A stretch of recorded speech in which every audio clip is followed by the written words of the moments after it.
작년부터 우리 교회가 후원하는 선교사들을 위해서 줌으로 선교 기도회를 하고 있습니다.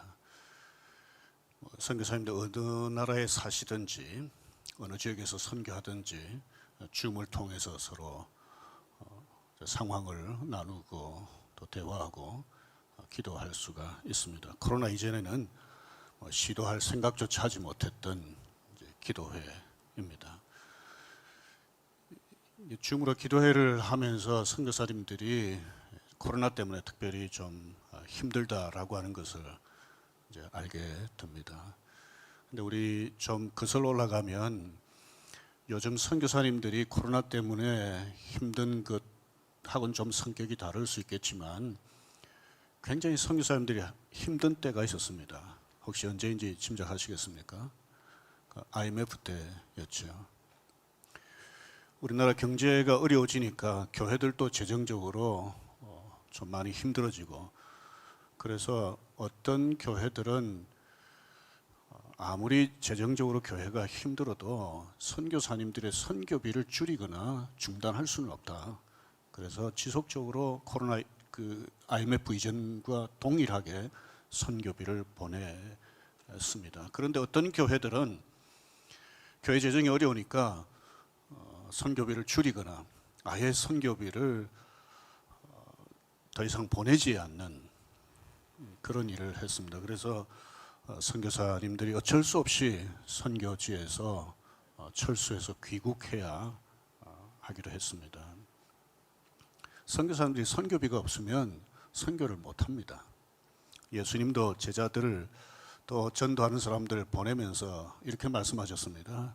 어떤 지역에 가거든 그 집에 어떤 집에 들어가서 거기서 잠자리 제공해 주는 것 제공받고 또 음식을 제공해 주면 그 음식 먹고 그렇게 선교하라고 전도하라고 그렇게 하셨습니다. 그러니까 이 복음 전도자들이 생계 때문에 이 일 저 일을 하게 되면 복음 전도하는 일에 집중할 수 없기 때문에 다른 사람들을 통해서 재정적인 필요를 체험받는 것, 이게 전혀 문제가 아니고 당연하다. 예수님께서 그렇게 말씀하셨습니다. 기독교 역사에서 첫 번째 선교사였던 바울은 스스로 이제 선교비를 벌어서 사실은 사용을 했습니다. 근데 바울은 이렇게 하지 않고 예수님 말씀처럼 선교비를 마땅히 지원받을 수가 있었습니다. 그럼에도 불구하고 이제 바울이 그렇게 하지 않은 데는 이제 이유가 있습니다. 그 당시 철학자들 중에 생활의 지혜나 삶의 성공의 지혜 이런 것들을 가르쳐 주면서 돈을 받는 사람들이 있었습니다. 그래서 바울이 생각할 때 자기도 복음을 전하면서 선교비를 받으면 혹 사람들이 바울도 선교하면서 돈을 받는구나. 더 나아가서 바울이 전하는 저 복음도 철학자들이 말하는 철학과 다른 게 별로 없구나. 이렇게 생각할 가능성이 있기 때문에 아예 그런 오해를 사지 않기 위해서 선교비를 받지 않았습니다. 심지어 바울이 이렇게 하니까 어떤 사람들은 바울이 예수님 말씀을 어긴다. 그리고 바울이 예수 그리스도의 사도로서 뭔가 좀 부족한 게 있으니까 당당하게 그 선교비 요구를 하지 못한다. 이렇게까지 비판했습니다. 이런 비판이 있음에도 불구하고 바울은 스스로 아까 말씀드린 것처럼 텐트를 만들어서 생활비를 벌어서 그렇게 선교를 했습니다. 이런 가운데 예외적으로 빌립보 교회로부터는 선교비를 받았습니다. 빌립보 교회로부터 선교비를 받은 이유가 있습니다. 지도를 한번 보실래요? 그동안 이제 이 빌립보서를 쭉 보았습니다만은 빌립보 교회가 어떻게 시작이 됐는가 하면 여러분들 지도 맨 왼쪽에 안디옥이 나오죠. 거기서 바울이 선교사로 처음 파송을 받았습니다. 사도행전 16장에 보면 바울이 일본 지역, 지금 터키 이 서쪽 아랫부분 거기서 선교하려고 계획을 했는데 성령께서 막으셨어요. 그래서 바울은 다시 북쪽으로 2번 지역입니다. 올라가서 선교하려고 하는데 이것도 성령께서 막으셨어요. 바울은 하나님의 뜻이 뭘까 생각하면서 3번 지역 드로아로 옮겨갔습니다. 근데 그날 밤에 마게도니아 사람이 환상 중에 나타나서 이쪽으로 와서 우리를 좀 도우라고 하는 거예요. 그래서 바울은 이 환상이 그냥 환상이 아니라 하나님께서 마게도냐에 가서 복음을 전하라는 뜻으로 이런 환상을 보게 하셨다, 이렇게 생각을 하고 마게도냐로 건너갔습니다. 마게도냐는 지금 그리스 지역인데 그 첫 번째 성이 빌립보입니다. 이 빌립보에서 이제 복음을 전함으로 이 빌립보 교회가 이제 시작이 됐습니다. 바울이 이렇게 빌립보 교회를 시작했기 때문에 빌립보 교회 성도들은 바울에 대해서 남다른 애정과 신뢰가 있었습니다. 오늘 15절 16절에도 있습니다만은 다른 교회와 달리 이 빌립보 교회는 바울의 선교비를 여러 번 이제 보냈습니다. 바울은 지금 그 빌립보보다 더 오른쪽에 로마가 있지 않습니까? 로마 감옥에 있으면서 빌립보서를 썼는데, 빌립보서를 쓰면서 우리 1장 살펴볼 때도 말씀드렸습니다만은 선교비를 보내준 것에 대해서 감사했습니다. 그리고 이 마지막 부분에 와서 다시 한번 이 선교비 보내준 것에 대해서 이제 감사의 표현을 했습니다. 감사 표현을 이렇게 하다 보니까 혹시 빌립보 교회 성도들이 선교 헌금을 계속 보내달라는 뜻으로 말하는 게 아닌가라고 하는 좀 염려 때문에 10절에 보면 나는 풍부에 처할 줄도 알고 비천에 처할 줄도 안다. 나는 풍족하다. 이렇게 말하고 오늘 읽은 17절에는 이 선교비를 더 보내달라고 이렇게 감사의 말을 하는 게 아니다, 이제 이런 식으로 표현을 했습니다. 이렇게 하면서 빌립보 교회 교인들이 보내준 선교비는 돈 이상이다 라고 하는 것을 다양하게 설명을 했습니다. 오늘 그 점을 함께 살펴보려고 그럽니다. 첫 번째, 선교비는 선교에 동참하는 것이라 했습니다. 14절을 보십시오. 그러나 너희가 내 괴로움에 함께 참여하였으니 잘하였도다. 사도 바울은 복음 전하면서 많은 괴로움을 당했습니다. 심지어 너무 두들겨 맞아서 의식을 잃어버려가지고 사도 바울이 죽었다 이렇게 생각할 정도까지 된 적도 있습니다. 그리고 지금 이 빌립보서 쓸 때 로마 감옥에 있었지 않습니까? 사형 선고를 받을 수도 있는 상황이었습니다. 이런 그 바울의 복음 전파 과정에 여러 괴로움에 빌립보 교인들이 직접 함께 있지를 않았어요. 그럼에도 바울은 빌립보 교회가 선교비를 바울에게 보내준 것이 자신의 이 선교하면서 당하는 괴로움에 참여한 것이다 라고 했습니다. 다르게 표현하면 바울의 이 선교 사역에 빌립보 교인들이 함께 했다고 했습니다. 고린도전서 3장 9절을 보십시오. 우리는 하나님의 동역자들이요 너희는 하나님의 밭이요 하나님의 집이라고 그랬습니다. 고린도 교회를 향해서 교회 안에 다양한 봉사자들은 다 하나님의 동역자라 이렇게 표현했습니다. 하나님의 교회를 위해서 섬기는 다양한 봉사자들이 하나님의 동역자라면 선교를 위해서 섬기는 다양한 봉사자들도 동역자라고 할 수 있죠. 바울은 죄인들을 구원하시려는 하나님의 구원 사역에 복음을 들고 나가서 직접 선교했으니까 하나님의 동역자입니다. 빌립보 교회는 그 바울이 선교를 잘할 수 있도록 선교비를 보냈으니까 죄인들을 구원하시려는 하나님의 구원 사역에 빌립보 교인들은 선교비를 보내므로 동력을 한 겁니다. 선교사들이 선교 보고를 할 때 감동도 받지만은 이런 생각을 할 때가 있습니다. 저 선교사님들이 선교 현지에서 저렇게 귀하게 헌신을 하는데 나는 좀 편하게 사는 게 아닌가. 여러분들은 어떠신지 모르겠습니다만은 선교사들의 이 선교 보고는 우리로 하여금 여러 가지를 생각하게 하잖아요. 그런데 모든 사람들이 선교지에 갈 수는 없잖아요. 그래서 이런 말이 있습니다. 가는 선교사, 보내는 선교사. 그러니까 실제로 선교지에 가서 복음을 전하는 사람은 가는 선교사고, 또 이 가는 선교사들이 선교를 잘할 수 있도록 기도하고 재정을 후원하는 그리스도인들은 보내는 선교사입니다. 모든 사람들이 다 선교지에 가버리면 그 선교사의 필요를 누가 부담할 수 있겠습니까? 그러니까 가는 선교사도 필요하지만 보내는 선교사도 필요합니다. 지난 한 해 여러분들이 선교헌금을 하셨습니다. 선교사들의 괴로움에 직접 옆에서 동참한 것은 아니지만 선교비를 보냄으로 선교사들의 괴로움에 참여한 것이고, 선교사들의 선교에 동참한 것이고, 더 나아가서 죄인들을 구원하시려는 하나님의 구원사역에 동력한 겁니다. 이런 생각을 하시고 새해도 선교헌금을 하실 때 이것은 그냥 돈이 아니다. 돈이 아니다. 선교사들의 괴로움에 참여하고 선교에 동력하고 하나님의 구원사역에 동력하는 것이다. 이런 생각을 하면서 하셨으면 좋겠습니다. 두 번째, 선교비는 하나님을 기쁘시게 하는 향기로운 제물입니다. 18절 말씀을 보십시오.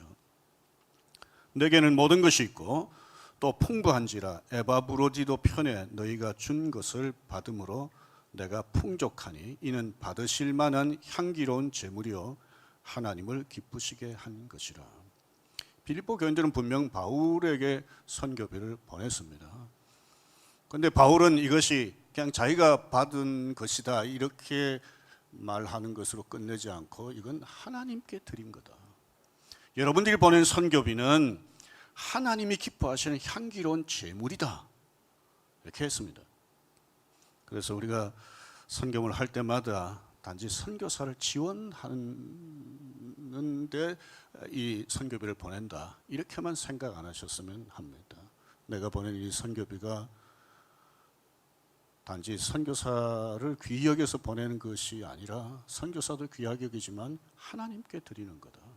하나님이 받으시는 향기로운 제물이다.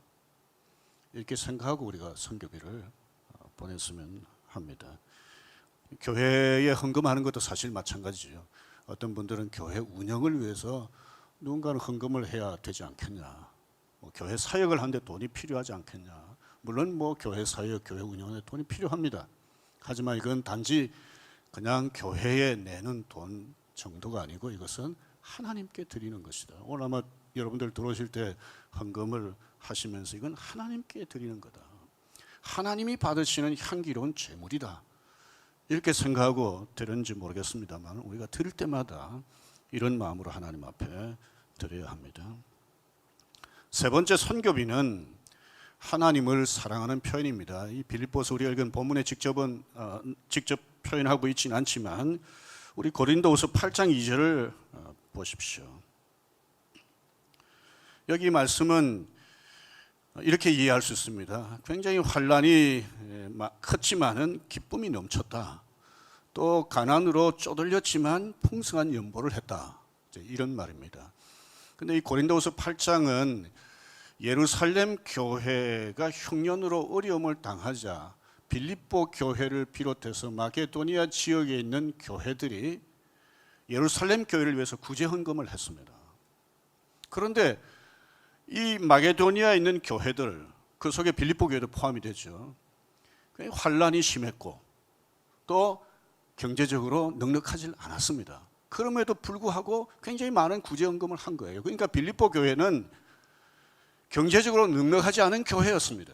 그럼에도 예루살렘 교회를 위해서 구제 헌금도 넉넉하게 하고 또 바울을 위해서 선교비도 여러 번 보내는 일을 했다는 거죠. 생각해 보십시오. 가난한 가운데서 이렇게 열심히 헌금할 수 있을까? 있다면 무엇이 이들로 하여금 이렇게 헌금하게 했을까? 예수님 말씀에서 힌트를 얻을 수 있습니다. 예수님이 누가복음 7장에 보면 어떤 바리새인 집에 초대를 받으셨습니다.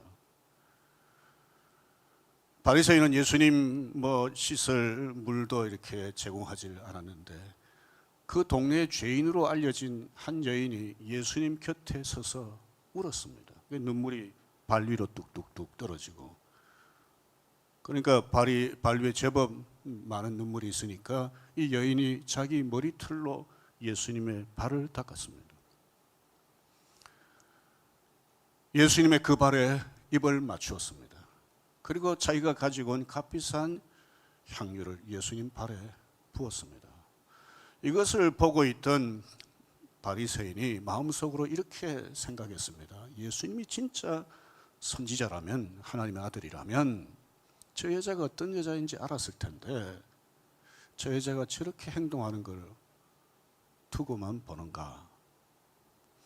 이런 바리새인의 속마음을 예수님께서 아시고 이 바리새인을 향해서 말씀하셨습니다. 비유입니다. 어떤 사람은 500데나리온을 비췄고 어떤 사람은 50데나리온을 비췄다. 그런데 둘 다 탕감을 받았다. 그러면 두 사람 중에 누가 더 빚을 탕감해 준 사람을 사랑하겠느냐? 바리새인이 대답을 했습니다. 많이 탕감받은 사람입니다.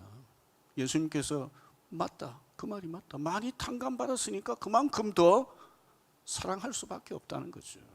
이 여인이 바로 그렇다는 말이죠. 바리새인은 예수님을 자기 집에 식사 초대를 했지만 그렇게 사랑하는 마음이 있었던 것 같지는 않아요. 그런데 여인은 예수님에 대한 사랑이 컸습니다. 크니까 이렇게 행동을 한 겁니다. 빌립보 교회는 마치 이 여인과 같았다라고 할 수 있습니다. 빌립보 교회는 예수 그리스도를 통해 누린 구원의 은혜에 대해서 감사하고 감격했습니다. 그만큼 예수 그리스도를 사랑했습니다. 가난함에도 불구하고 이렇게 많은 헌금을 할 수 있었던 것은 은혜에 대한 감사, 감격 아니면 달리 설명할 길이 없습니다. 다 돈을 좋아하잖아요. 돈 많은 사람이든 적은 사람이든 다 돈 좋아하는데 선교비도 돈이잖아요. 구제비도 돈입니다. 하나님의 은혜에 대한 감사가 없으면 이렇게 할 수가 없습니다. 오늘날도 경제적으로 넉넉하지 않지만 적지 않은 선교비를 내는 분들이 있습니다. 하나님의 은혜에 대한 감사하고 은혜에 대한 감격이 있고 하나님에 대한 사랑이 있기 때문에 그렇게 하는 거죠. 돈이 많다고 헌금하는 게 아니지 않습니까? 시간이 많다고 헌신하는 것도 아니지 않습니까? 오늘 같은 날 한번 생각해 보십시오. 눈도 오고 춥고 코로나 감염의 위험은 여전히 있고 이런 가운데 아침부터 주일학교 교사들이 나와서 예배하고 섬깁니다. 은혜에 대한 감격이 없으면 이렇게 못합니다.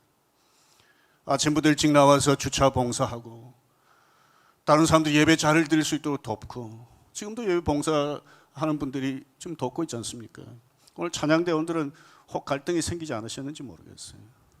오늘 하려고 하던 거 뭐 다음 주에 하면 안 될까? 아까도 우리 은혜, 모든 것이 은혜. 그렇습니다.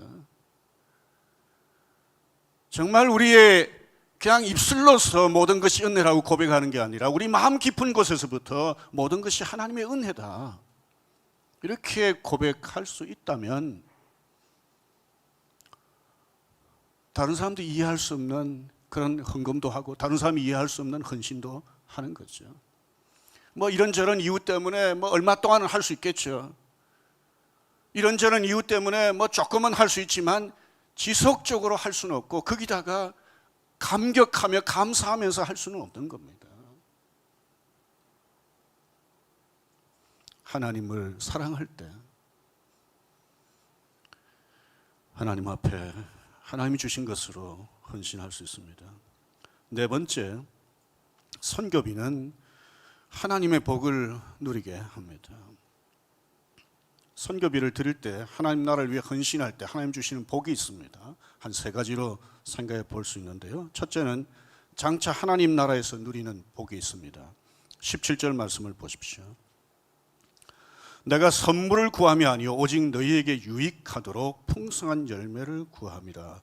오직 너희에게 유익하도록 풍성한 열매를 구함이라고 하는 말은 당시 재정 전문 용어였다고 합니다. 그러니까 은행에 돈을 맡기면 이자가 붙는 것처럼 여러분들이 선교비를 보내면 이자가 붙을 것이다, 이런 말입니다. 그래서 여기 통장에 이자가 붙는다는 말은 물론 뭐 세상 은행에서 이렇게 사용하는 그런 통장이 아니라 하나님 나라 통장을 의미하는 거죠. 그러니까 이 말은 결국 이런 거죠. 여러분들이 선교를 위해서 나에게 선교비를 보내줬는데 하나님이 이것을 귀하게 여기셔서 장차 하나님 나라에서 여러분들에게 상을 주실 것입니다 라고 하는 것은 비유적인 표현입니다.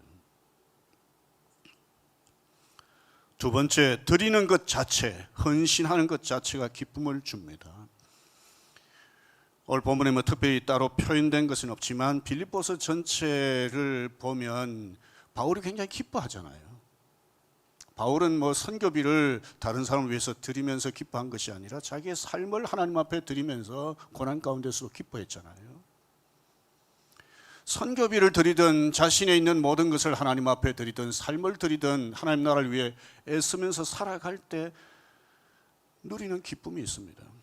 12월 첫째 주일에 선보원 장로님 모셔서 설교하시는 가운데 다니엘 세실에게 어떤 성도가 장학금으로 2억 원 헌금을 했다고 말씀하지 않으셨습니까? 그분이 뭐 돈이 많은 분도 아닌데 이제 그렇게 했다고 하셨어요. 집사람하고 저하고는 집에 돌아가서 그분이 누구일까, 혹 이분일까 저분일까 우리가 아는 사람을 좀 생각했습니다만은 사실 정확히는 모르겠습니다. 어쨌든 넉넉한 가운데에 있는 분도 아닌데 그분이 그렇게 헌금을 했어요. 만약 그분에게 제가 이제 그 어려운 가운데서 어떻게 헌금을 했습니까? 이렇게 묻는다면 뭐라고 대답을 할까? 제 나름대로 상상을 해봤어요.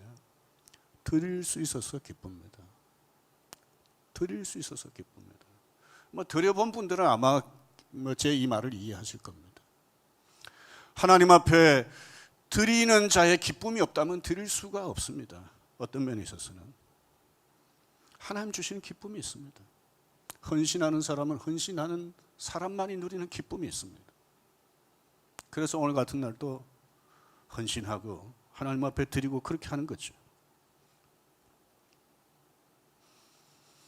세 번째, 하나님이 이 세상에서 사는 동안 필요한 것들을 채워주십니다. 오늘 요절이라고 할 수 있는데요. 19절입니다. 같이 읽겠습니다. 나의 하나님이 그리스도 예수 안에서 영광 가운데 그 풍성한 대로 너희 모든 쓸 것을 채우시리라. 여기 9절을 보면 그냥 이렇게도 할 수 있습니다. 나의 하나님이 너희 모든 쓸 것을 채우시리라. 말이 되잖아요. 이렇게 해도 되는데 왜 중간에 그리스도 예수 안에서라고 넣었을까?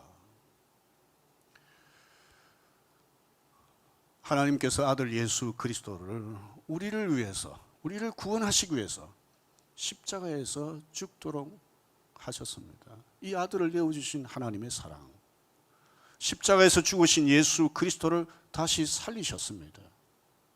죽은 자를 살리시는 하나님의 능력, 하나님의 사랑과 하나님의 능력을 강조하기 위해서 그리스도 안에서라고 하는 표현을 넣지 않았을까 생각합니다.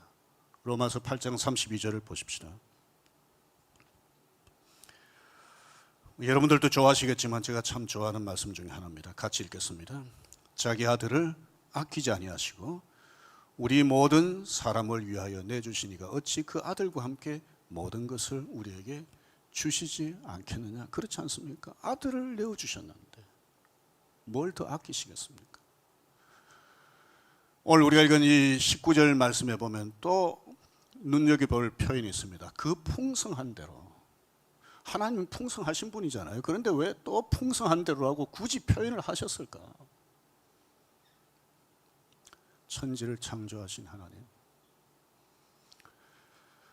하나님은 뭐 마음 먹으시면 하실 수 있는 분이잖아요. 요즘 대선 주자들 보면 뭐 이것도 하겠다 저것도 하겠다 그러는데 저는 속으로 이 선거 때마다 웃긴다 속으로 그렇게 생각합니다. 하고 싶다고 다 할 수 있는 게 아니잖아요. 그게 인간이잖아요. 대통령이라고 뭘 할 수 있습니까? 못하는 게 천지잖아요. 그런데 하나님은 다릅니다. 하실 수 있습니다. 주실 수 있습니다. 무엇이든지 원하시기만 하면 하실 수 있습니다. 선교 헌금을 비롯해서 헌금을 주저하게 하는 중요한 원인 중에 하나가 뭡니까? 우리의 헌신을 주저하게 하는 중요한 원인 중에 하나가 뭡니까? 생활에 대한 염려죠. 이것 헌금하면, 아니면 이렇게 내가 시간을 들이면 뭐 이런 거 힘들지 않겠나, 못하는 거 아닌가, 어려움이 생기는 게 아닌가, 뭐 이런 염려를 하는 거죠. 그런데 마태복음 6장 33절을 보십시다. 같이 읽겠습니다. 그런즉 너희는 먼저 그의 나라와 그의 의를 구하라. 그리하면 이 모든 것을 너희에게 더하시리라. 참으로 놀라운 약속입니다.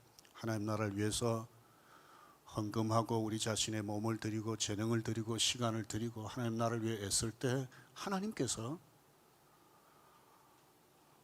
필요한 것을 채워주신다. 우리가 이 말씀을 기억하는 것이 필요합니다. 미국에서 실제 있었던 일입니다. 어떤 그리스도인 청년이 취직을 하기 위해서 면접을 하러 가는 날이었습니다. 시간이 좀 빠듯한 것 같아서 굉장히 좀 빨리 운전을 해서 면접 시간에 닿으려고 이제 가고 있는데 길가에 자동차 타이어가 펑크가 나서 좀 당황해하고 있는 어떤 중년 부인이 서 있는 거예요. 요즘 우리나라 같으면 뭐 보험회사 부르면 즉각 해결이 되는데 그때는 그럴 수가 이제 없던 때였습니다. 이제 청년이 속으로 잠시 생각했습니다. 내가 바쁘니까 그냥 지나가야 되나, 아니면 도와줘야 되나. 그러다가 차를 세우고 펑크난 타이어를 교체하는 걸 도와주었습니다. 뭐 자연스럽게 시간은 더 늦어진 거죠. 그래도 면접 약속은 했으니까 가야 되겠다고 그 회사 갔습니다. 이 청년이 그 뒤에 어떻게 됐을까요? 그 회사에 취직이 됐습니다. 나중에 알고 보니까 타이어 펑크가 나서 길가에 서서 당황해 있던 그 중년 부인이 바로 그 회사 인사과장이었습니다. 이 청년은 하나님 앞에 이런 기대를 하고 타이어 펑크 난 걸 교체하는 거 도와주진 않았을 거예요. 그리스도인으로서 이렇게 해야 된다라고 생각하고 그냥 했는데 이런 일이 있으니까 하나님께서 은혜를 베풀어 주셨다 이렇게 감사했을 겁니다. 우리가 기대를 하든 기대를 하지 않든 하나님 기뻐하시는 대로 살 때 하나님께서 즉각 이 청년에게 하신 것처럼 은혜를 베풀어 주실 때가 있습니다. 그러나 어떤 때는 그렇지 않을 때도 있잖아요.